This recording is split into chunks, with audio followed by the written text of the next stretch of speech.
నేను రికార్డ్ చేస్తానండి astrology case స్టడీకి యూట్యూబ్లో అప్లోడ్ చేస్తాం. మీకు ఓకే కదా? ఓకే అండి. చెప్పండి, బర్త్ డీటెయిల్ చెప్పండి. 27th October 1991. Time of birth 11:05 AM. Okay. ఏ ఊళ్ళో పుట్టారు? బుధవారం కనీసం. గోదావరి.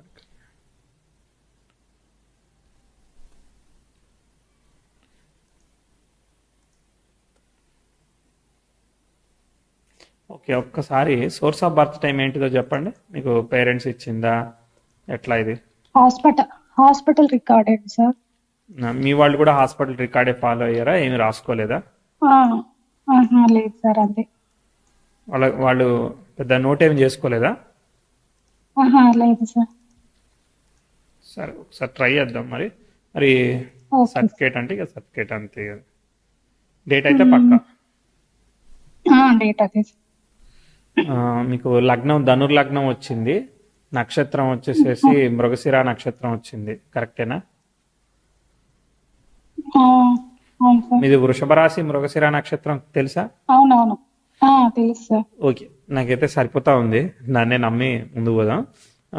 సో అదే ఒక 1 minute అట్లా పెంచుకోవచ్చు అంతే, తప్ప తగ్గించాల్సిన అవసరం ఉండదు. ఎస్, చెప్పాలి. ఏం చేస్తున్నారు మీరు ఇప్పుడు? నేను అంటే జాబ్ కి ప్రిపేర్ అవుతున్నా సార్, గౌట్ జాబ్ కి, బ్యాంకింగ్ లో. బ్యాంకింగ్, గవర్నమెంట్ జాబ్స్ ప్రిపేర్ అవుతున్నారు. ఓకే. ఏం కావాలి మీకు? అంటే ఇప్పటివరకు ఏం జాబ్ అంటే చేయలేదా? జాబ్ గురించి లేదు సార్. చేయలేదు. ఓకే ఓకే ఉమ్. ఓకే. అంటే ఏ ఇయర్ జాబ్ నుంచి గురించి ప్రిపేర్ అవుతున్నారు?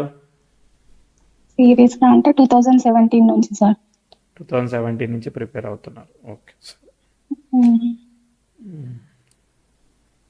ఓకే, అసలు మామూలుగా చార్ట్ ఎలా ఉందో చూద్దాము. ధనుర్లగ్నం, లగ్నం శుక్రుడు నక్షత్రంలో పడింది. 6th and 11th లాడైన శుక్రుడు 9th లో పొజిట్ అయ్యాడు, ఓన్ స్టార్లో ఉన్నాడు, కాకపోతే రాహుతో అసోసియేట్ అయి ఉన్నాడు. స్టార్ లాడైన వాడు లాభంలో రవి ఉన్నాడు, రవితో పాటు కుజ బుధ వీళ్ళందరూ కూడా ఉన్నారు. వీళ్ళలో లీడ్ చేసింది ఎవరు?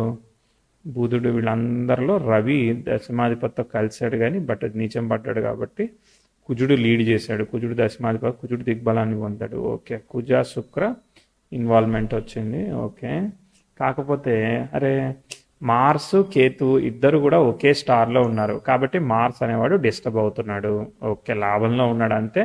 రాహు లగ్నంలో ఉండి సేవ్ చేస్తున్నాడు. ఓకే, తర్వాత గురువు రాహు ఒకే స్టార్లో ఉండడం వల్ల గురువు డిస్టర్బ్ అయ్యాడు. దాని స్టార్లాడైన బుధుడు అంటే సప్తమ దశమాధిపతి అయిన బుధుడు చూడ్డానికి లాభంలో ఉన్నాడు, మంచిగా అనిపిస్తున్నాడు, కానీ మ్యారేజ్, ప్రొఫెషన్ ఈ రెండు సెట్ అవ్వడానికి చాలా ఇబ్బంది పెడుతున్నాడు. మ్యారేజ్ అయ్యిందా మీకు? లేదు సార్. ఓకే, సరే. సో కెరియర్ కూడా సెటిల్ కాలేదు, మ్యారేజ్ కూడా కాలేదు. ఓకే, సో దాదాపు ఇప్పుడు 33 ఇప్పుడు నడుస్తున్నాయి, 34 నడుస్తున్నాయి, 33 అయిపోయాయి. సో చాలా డిలే అయింది. ఓకే, సరే. ఇప్పుడు 2017కి progressive 10th house sextile natal Venus ఇచ్చింది. 17-18లో కొంచెము అక్కడ చిన్నగా ఆపర్చునిటీ అయితే ఇవ్వాలి, మరి అక్కడే ఇవ్వలేదు. అర్థమైందా? ఇవ్వాల్సిన టైంలోనే అది పనిచేయలేదు, అది ఇవ్వాల్సిన టైంలోనే పనిచేయలేదు. అక్కడ బుక్ ఏం జరుగుతోంది? 9th జరుగుతూ ఉంది. అంటే మనకి కెరియర్కి సిగ్నిఫై చేయట్లేదు. మెర్క్యూరీ బుక్తో వచ్చింది. మెర్క్యూరీ స్టార్ని ఎవరు ఆక్యుపై చేయలేదు చార్ట్లో. మెర్క్యూరీ స్టార్లాడేమో 9th ఉన్నాడు అంతే. సో కాబట్టి అక్కడ ఏమి ఇవ్వలేదు. ఓకే, ఎందుకంటే దశ భుక్తి అనేది స్ట్రాంగ్గా సిగ్నిఫై చెయ్యట్లేదు కాబట్టి అది ఎక్స్పెక్టెడ్ రిజల్ట్ ఫామ్ చేయట్లేదు. సరిపోయింది. ఓకే, ఇక్కడ ఏంటంటే మీ లైఫ్లో ఏ విషయమైనా దక్కడానికి అంత ఈజీగా ఏది దక్కట్లేదు, చాలా చాలా ఇబ్బంది పెట్టి రిజల్ట్ ఇస్తా ఉన్నది. అర్థమైందా? లైఫ్లో అసలు నాకు అసలు లైఫ్ ఉందా లేదా అన్న ఒక డౌట్ మీ మీద మీకే ఇస్తూ ఉంటుంది అనమాట. అర్థమైందా? అగ్రెసివ్ పర్సనాలిటీ మీరు. శని కుజ పరస్పర ఆస్పెక్ట్, మొండితనం అదంతా ఇస్తుంది, కానీ అది రైట్ వేలో యూజ్ అయితే బాగానే ఉంటుంది, కానీ టైం ఫ్లో తీసుకోవట్లేదు కదా. సో టైం ఫ్లో తీసుకుపోయే వరకు ఇబ్బంది అవుతా ఉన్నది. మిస్టేక్ ఆఫ్ డెసిషన్స్, ఒక్కోసారి మనం కొన్ని నిర్ణయాల్లో అగ్రెసివ్ డెసిషన్ తీసుకొని ఇబ్బంది పడ్డాలు ఇట్లాంటివి ఇస్తుంది. ఒక్కోసారి ఫికిల్నెస్ ఇస్తుంది, చేంజింగ్ ఆఫ్ డెసిషన్ ఇస్తుంది. కొంచెం కష్టంగానే ఉంది చార్టు. సరే, ఇక్కడైతే కొంచెం ఉన్నదానిలో పీస్ఫుల్గా ఉన్నదంటే ఆ 17-18 దగ్గర కొంచెం ఒక 1 year అట్లా పనిచేసింది. దాని తర్వాత మళ్ళీ అవకాశం ఎక్కడ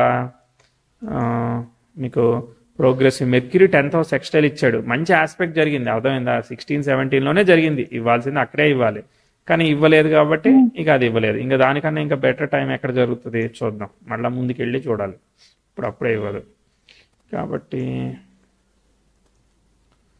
ఇక అక్కడి నుంచి ఒకటే రొటీన్ అనమాట, ఇక మళ్ళీ ముందుకు వెళ్ళలేదు చార్ట్, అర్థమైందా? ఇక 2018-19లోనే రావాలి ఆపర్చునిటీ, అది రాలేదు, రాకపోయే వరకు అది ముందుకు పోవట్లేదు. ఓకే, ప్రోగ్రెసివ్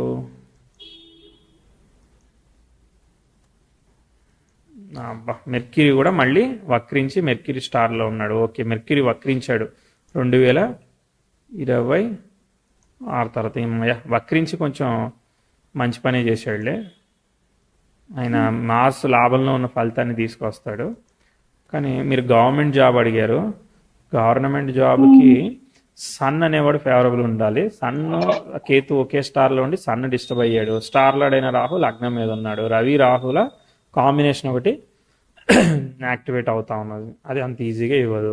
ద్వితీయంలో సాట్రాన్ సన్ స్టార్లో ఉన్నాడు, అవకాశం ఉంది, కానీ అసలు ప్రోగ్రెషన్ ఎక్కడ అందుకోవట్లేదు కదా అసలు. ప్రోగ్రెసివ్ వీనస్ అంటే 2025కి ఇప్పుడు మరి మ్యాచెస్ ఏమైనా చూస్తున్నారా మరి? అంటే స్టార్ట్ అంటే నెక్స్ట్ మంత్ అనుకుంటున్నాం సార్ ఎంగేజ్మెంట్, ఇంకా ఫిక్స్ అవ్వలేదు. అంటే ఫైనల్ అయిపోయింది మ్యారేజ్? అయింది sir. Okay, very good. Okay, సరే, రెట్రోగ్రేడ్ మెర్క్యూరీ ఉన్నాడు కదా, సో రెట్రోగ్రేడ్ అయ్యి మంచి పని చేశాడులే. కానీ ప్రోగ్రెసివ్ వీనస్ నెటల్ మూన్కి ట్రైన్ అవుతుంది, ఇది కొంచెం మంచి విషయమే. బేసికలీ అక్కడ మెర్క్యూరీ ఎప్పుడైతే మళ్ళీ వెనక్కి వస్తున్నాడో బ్యాలెన్స్ అవుతా ఉంది 2026 అక్టోబర్ తర్వాత నుంచి. అప్పటి వరకు ఇప్పుడు మ్యారేజ్ అవుతుంది అని అంటే ఇంకో 1 year వరకు రిలేషన్షిప్లో అండర్స్టాండింగ్ ఇష్యూ ఇవన్నీ బ్యాలెన్స్ చేసుకోవాలి, తర్వాత అప్పుడు మంచిగా ముందుకు పోతుంది, అర్థమైందా? మొదట్లో కొంచెం చిన్నగా ఉంటూ ఉంటాయి కదా, సహజమే కదా అవి, అట్లాంటివి అనమాట. తర్వాత నెక్స్ట్ గవర్నమెంట్, నాకు ఆస్పెక్ట్ ఏమీ ఫామ్ అవ్వలేదు, నాకు చెప్పేదానికి అసలు నిజానికి 2018-19లోనే ఉద్యోగం ఆపర్చునిటీ అట్లా చూపించింది అనమాట, అర్థమైందా? సో దాని తర్వాత మళ్ళీ ఆస్పెక్ట్ అసలు 2016 నుంచి 18లోనే ఆపర్చునిటీ అనేది ప్రోగ్రెస్ అవ్వాలి, కానీ అదే అవ్వలేదు కాబట్టి నాకు నమ్మకం అనేది బలంగా రావట్లేదు. ఓకే, సరే, ఇక ఉన్న దానిలో 2020లో కూడా progressive sun sextile with natal Saturn జరిగింది, అది కూడా జరిగినా కూడా ఇవ్వలేదు, అర్థమైందా? ఇవ్వలేదంటే మనకి దశమాధిపతికి ఏర్పడిన వక్రత్వం అనేది బాగా ఇన్ఫ్లుయెన్స్ చేస్తా ఉన్నది. ఓకే, దశమాధిపతికి ఇప్పుడు వక్రత్వం వచ్చేసింది కాబట్టి దానికి క్యాన్సిలేషన్ లేదు కాబట్టి ఇప్పుడు ఈ ఇయర్ నెక్స్ట్ ఇయర్ కూడా చెప్పం అనమాట. 2026 తర్వాత మీకు మార్స్ గుర్తు వస్తుంది, మార్స్ స్టార్లాడైన రాహు లగ్నం మీద ఉన్నాడు కాబట్టి ఇది కొంతవరకు ఫేవరబుల్, అంటే నేను వచ్చేస్తుంది అన్నట్టుగా ఏమీ చెప్పను, కానీ మీ ప్రయత్నం ఏదైతే ఉన్నదో 2020 ఇప్పుడు గవర్నమెంట్ జాబ్ కాకపోతే మీరు ఏం చేస్తారు మరి?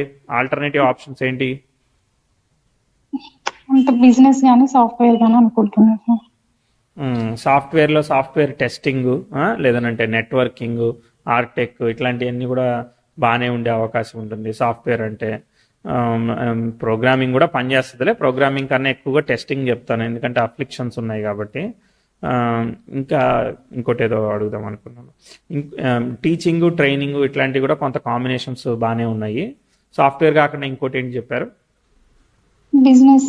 ఏం బిజినెస్ అది? ఏదైనా ఫుడ్ బిజినెస్, అట్లా రెస్టారెంట్ అట్లా ఏమన్నా. అంటే ఇది ఏమనుకున్నా అంటే మ్యారేజ్ తర్వాత ఇట్లా బిజినెస్ స్టార్ట్ చేద్దాం అనుకున్నాను, అట్లా. అవునా, ఓకే, నాకు ఇంట్రెస్ట్ ఉంది అట్లా. బిజినెస్ కన్నా జాబే బెటర్ ఏమో, ఎందుకంటే దీనిలో అఫ్లిక్షన్స్ ఉన్నాయి. ఒక్కోసారి అగ్రెసివ్గా వెళ్ళి మీరు 10కి 100 రూపాయలు పెట్టి ఇన్వెస్ట్ చేసే కైండ్ ఆఫ్ యాటిట్యూడ్ని ఇస్తుంది. కాబట్టి aggressive investment, aggressive decision maker మీరు, కాబట్టి కొంచెం బ్యాలెన్స్ చేయాలి. ఎక్స్పెక్టేషన్ ఎక్కువగా ఉంటుంది, కనిపించిందా? అంటే ఎస్ అనా, నో అనా? అదే మరి, అట్లా ఎక్స్పెక్టేషన్ ఎక్కువగా ఉన్నప్పుడు ఏమవుతుంది, మన ఆశ కొద్దీ కోరిక కొద్దీ 10కి 20 రూపాయలు ఇన్వెస్ట్ చేస్తాం, ఎందుకంటే ఎక్కువ రావాలి, పెద్దగా చేయాలని అనిపిస్తూ ఉంటుంది. ఆ ప్రాసెస్లో ఏమవుతుంది, గట్టిగా లాగే వరకు ఒక్కోసారి మనం ఏమి కాకపోకుండానే అన్ని కొనేసుకుని రెడీ పెట్టేసుకుంటాం అనమాట. కాబట్టి ఒక్కొక్కటి స్టెప్ బై స్టెప్ కదా కావాల్సింది. సో దానివల్ల ఏమవుతుంది, ఇష్యూస్ ఏర్పడతా ఉంటాయి. సో బిజినెస్కి నేను రికమెండ్ చేయను, మీరు ఏదైనా కానీ సర్వీసు, కమ్యూనికేషను, కన్సల్టింగ్, జాబ్ వీటన్నిటికీ పర్వాలేదు, అర్థమైందా? బిజినెస్కి అంత ఇమీడియట్గా రికమెండ్ చేయను. బట్ కాకపోతే ఇంకా మళ్ళీ మీ హస్బెండ్ వాటి సినారియోస్ అప్పుడు దాన్ని వాళ్ళు ఎవరు ఆర్గనైజ్ చేస్తున్నారో దాన్ని బట్టి ఉండొచ్చు కానీ, బట్ జాబ్ అయితే సాఫ్ట్వేర్ ప్రోగ్రామింగ్ కానీ టెస్టింగ్ కానీ ఇట్లాంటి వాటికి ఓకే. టెస్టింగ్ ఫస్ట్ కేటగిరీ ఇస్తాను, రెండో కేటగిరీ ప్రోగ్రామింగ్కి ఇస్తాను. ఇంకా మీరు హెచ్ఆర్ ఇట్లాంటి ఏమైనా ఆపర్చునిటీస్ ఉంటాయి కూడా బాగానే ఉంటుంది. ఇంకా ఓకే సార్. అంటే మీరు చెప్పారు కదా ఈ పీరియడ్ లో 2016 ఆ టైం అట్లా అని బాగుందని చెప్పేసి అన్నారు కదా సార్. ఆ టైంలో ఏంటంటే నాకు ఫ్యామిలీ ఇష్యూ వలన అంటే నా ప్రిపరేషన్ ఆ టైంలోనే అంటే డౌన్ ఫాల్ అయింది అన్నట్టు. అట్లా 16-17 ఆ టైంలో కొంచెం అక్కడే ఫ్యామిలీ ఇవ్వాలి. అదే ఇష్యూస్ నేను ఇట్లా చెప్పిన అక్కడ ఇవ్వలేదు కాబట్టి ఇంక ఎక్స్పెక్ట్ చేయట్లేదని చెప్పేసిన నేను. అర్థమైందా? గవర్నమెంట్ జాబ్ ఏదైతే ఉన్నదో మీకు అక్కడే ఆపర్చునిటీ ప్రోగ్రెస్ అవ్వాలి. ప్రోగ్రెస్ అవ్వకుండా మీకు రియాలిటీలో అబ్స్టకల్ పడింది కదా. మీరు నాకు ఇంతకుముందు కూడా చెప్పారు, నాకు అర్థమైంది. కానీ నేను మీరు చెప్పారని చెప్పేసి నేను రివర్స్ చేసి నా క్యాలిక్యులేషన్ నేను మీకు చెప్పాను అనుకో, నేను తప్పైతే తప్పయ్యాను, కానీ నేను మిమ్మల్ని మోసం చేసినట్టే కదా. అర్థమైందా?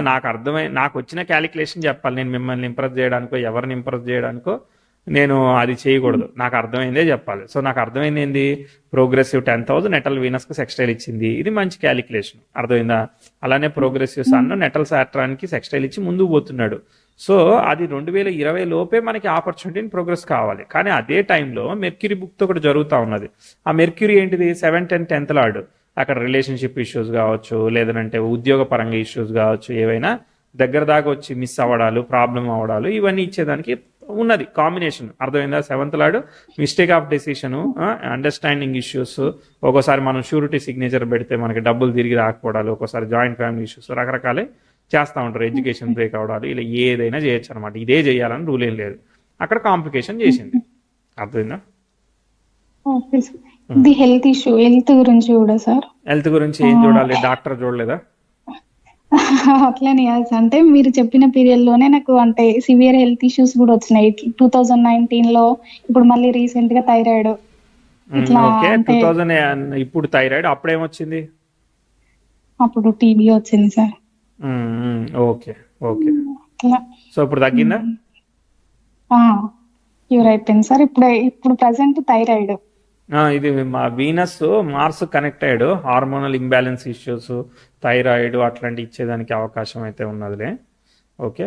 సో ఇవి స్ట్రెస్ వల్ల, ఆలోచనల వల్ల, దీర్ఘకాలంగా మనం రకరకాల వల్ల జరుగుతూ ఉంటుంది కదా. సో ఇక్కడ ఆస్పెక్ట్ అయితే యాజ్ ఎక్స్పెక్టెడ్గా పర్ఫామ్ చేయలేదు. దీనిలో రెట్రోగ్రేట్ ఎఫెక్ట్స్ ఉన్నాయి. 6th లార్డ్కి కూడా రెట్రో ఉన్నది, 6th లో ఉన్న ప్లానెట్కి కూడా రెట్రో ఉన్నది. కాబట్టి ఇమ్యూనిటీ హెల్త్ మనం స్ట్రాంగ్, అది చెప్పే కదా మీకు, అన్నిటినీ ఎక్స్పీరియన్స్ చేయడానికి ఏదైతే ఉంటుందో ఆ రెట్రోగ్రేట్ ఎఫెక్ట్స్ వల్ల పూర్తిగా ఎక్స్పీరియన్స్ కానియ్యదనమాట. ప్రాబ్లమ్స్ని క్రియేట్ చేస్తూ ఉంటుంది, ముందుకు తీసుకుపోనియట్లేదు, ఎక్స్పెక్టెడ్ ఫలితాన్ని ఇవ్వట్లేదు. సపోర్ట్ ఆఫ్ ది ఫ్యామిలీ కావచ్చు, ఏదైనా కానీ పూర్తిగా 9th హౌస్ రిప్రజెంట్స్ ఫాదర్ అనమాట. అక్కడ కూడా ఏంటంటే మనకి వీనస్ లీడ్ చేశాడు, ఆ వీనస్ స్టార్ లార్డ్ అయిన వాడికి లాభంలో ఉన్నాడు కానీ బట్ రెట్రోగ్రేట్ ఎఫెక్ట్ పడింది. సో ఆబ్స్ట్రకల్స్, ప్రోగ్రెస్లో ఇబ్బందులు, ఇవన్నీ కూడా ఫాదర్కి కూడా కనిపించాయా? అవును సార్. అదనమాట 2020లో.